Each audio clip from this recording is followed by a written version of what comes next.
My fiancée demanded half my business as a wedding gift. So I called off the wedding on the spot. I, 33M, run a small but thriving tech consulting firm I started from scratch. For years, I poured my heart into it, late nights, personal sacrifices, no vacations to build something stable. Now I was engaged, set to marry a woman I believed understood hard work. We'd known each other for 2 years, and at first, I admired her ambition and style. I thought we shared the same values. But I discovered too late how wrong I was. About 3 months before the wedding, while finalizing guest lists and sorting through vendor contracts, my fiancée brought up something odd. We were sitting at the kitchen table, going over flower arrangements, when she said casually, "My parents have been so supportive of our relationship. Don't you think we should thank them more substantially?" I looked up confused. We already invited them on that trip last month, and I bought them a nice anniversary gift. What do you mean, more substantially? She leaned forward, tapping her perfectly manicured nails on the table. I'm talking about the business. Maybe you could give them a small share. It would be a lovely gesture.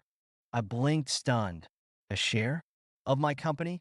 Why would I do that? Her expression tightened. Their family, soon to be your family too. This would show you trust them and appreciate their role in our lives. She said it like it was the most reasonable request in the world. I try to stay calm. I built this company alone. Your parents had no part in it. They never invested, never offered any business help. She shrugged dismissively. They don't need to help. It's about respect. They've always dreamed of being part of something successful. It's a wedding gift from you to them. I realized then her sense of entitlement ran deeper than I ever imagined. Shocked, I said, "This isn't normal. People don't just hand over shares of their business as wedding gifts. That's a huge deal. It has legal implications." Her smile vanished. "So you're refusing?" She tilted her head, eyes narrowing. "Think carefully. We're about to start a new life together. Don't you want harmony?" My stomach nodded. This was blackmail hidden behind a sweet tone. "I'm sorry," I said firmly. "No shares. I'll be generous in other ways, but not this." Her lips pressed into a thin line. "If you truly cared about me, you'd do it. My parents deserve this. They raised me, supported me. Now you can show your gratitude." She stressed the word gratitude like I owed them something. I stood my ground. They deserve respect, not a cut of my livelihood. This is my business, my hard work. I won't give it away. She rose from her chair, eyes flashing. "If you won't do this for me, what good is this marriage?" I can't believe how selfish you are. At that moment, I realized just how toxic her demands were. She valued my business as a bargaining chip, not respecting my sweat and sacrifice. I knew this wouldn't end here. I braced myself for the battle ahead. Over the following days, tension soared. She stopped discussing wedding details and instead bombarded me with guilt trips. "My parents are excited about our future.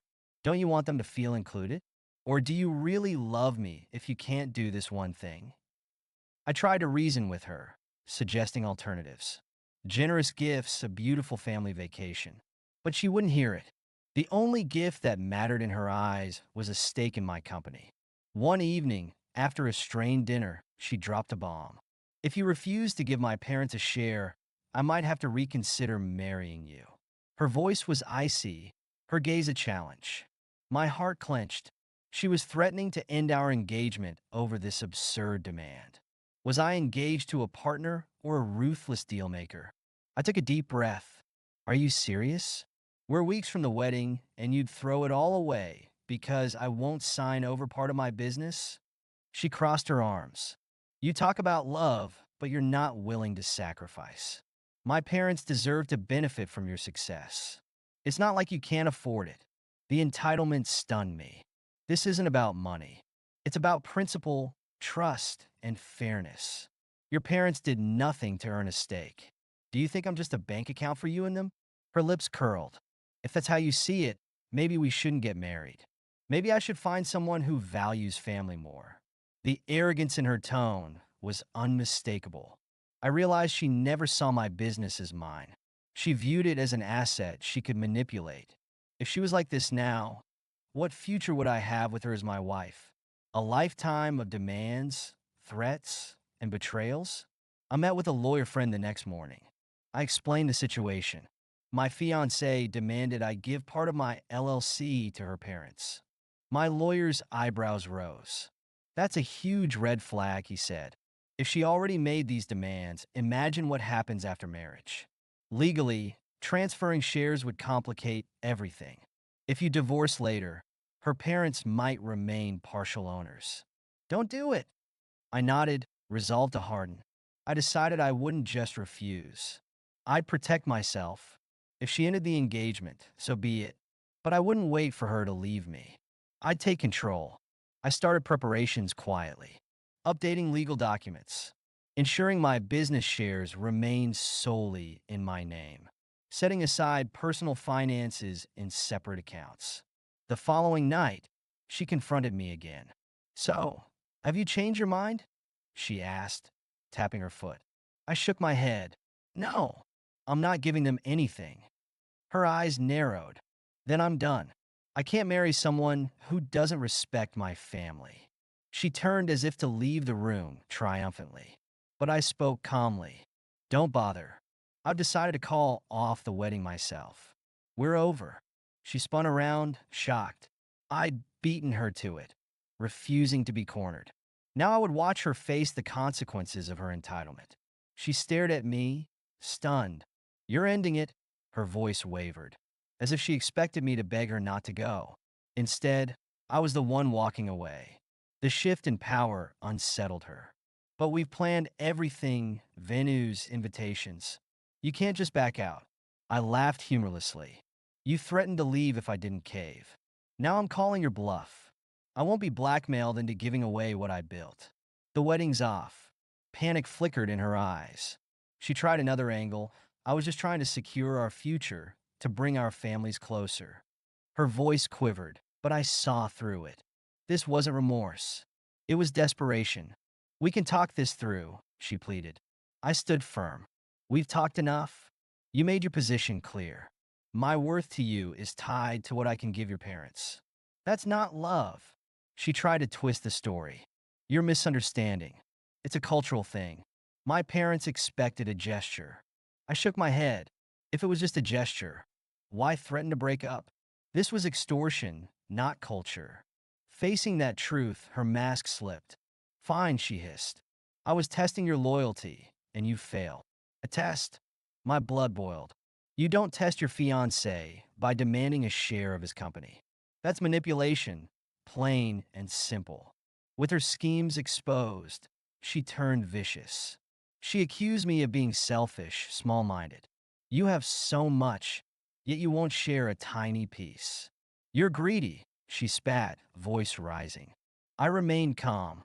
Greedy? I built that company alone. I owe your parents nothing. Your attempt to straw me proves who's greedy. I escorted her out of my house that night. She screamed threats. You'll regret this. I'll tell everyone you abandoned me that you're a liar. I shrugged. Tell whoever you want. I've documented your demand and threats. If you try to tarnish my reputation, I have evidence. I'd recorded some of our conversations, just in case. Legal advice suggested it was allowed since I was part of the conversation. It was insurance against her false accusations. She froze when I mentioned evidence. You recorded me? Her face went pale. She knew her words wouldn't look good to anyone. Family, friends, or a judge. The next few days were chaotic. She tried contacting my relatives, crying that I'd mistreated her. But when I forwarded them snippets of her demands, they understood my decision. Mutual friends reached out, shocked by her audacity. Some sympathized with her, but most, upon hearing the full story, sided with me. In desperation, she came back to my door, sobbing. I'm sorry. I was pressured by my parents. They wanted to share, said it was normal. I love you. Don't leave me. This sudden change of tune left me cold. If you truly loved me, you wouldn't have threatened to walk away over money. She fell to her knees, begging forgiveness, tears streaming. But it was too late. I wouldn't be her pawn. As I watched her plead, I felt no triumph, only relief. I dodged a lifetime of manipulation. I told her firmly, "We're done. I won't be marrying you, and I don't trust you anymore." She tried clutching my hand, but I stepped back. "Leave now," I said quietly, "and don't contact me again." She retreated, sobbing, realizing her entitlements cost her everything. My trust, the wedding, her imagined future sharing my success. The finality of it weighed heavily in the silence after she left. But I felt lighter, free of a toxic bond that would have choked me eventually. Legally, I faced no major aftermath. We weren't married yet, so no common property to dispute. The business remained mine, untangled by her grasping hands. I filed a cease and desist through my lawyer, warning her not to defame me. Her parents tried calling once, asking if there was a misunderstanding.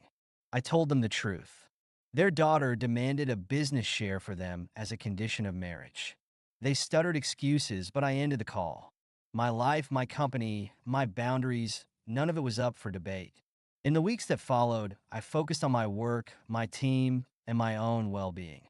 Some friends confided that she was spreading partial truths, saying I was controlling, stingy.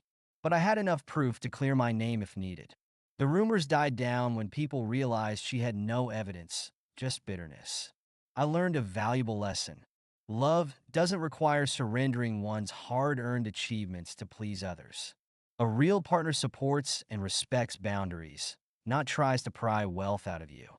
I dodged a bullet by refusing her ultimatum and taking action first. Ultimately, I emerged stronger, cautious, but not bitter. I saw how quickly greed could poison a relationship. She underestimated my resolve, thinking I'd fold to keep peace. Instead, I proved that my integrity and self-respect weren't for sale.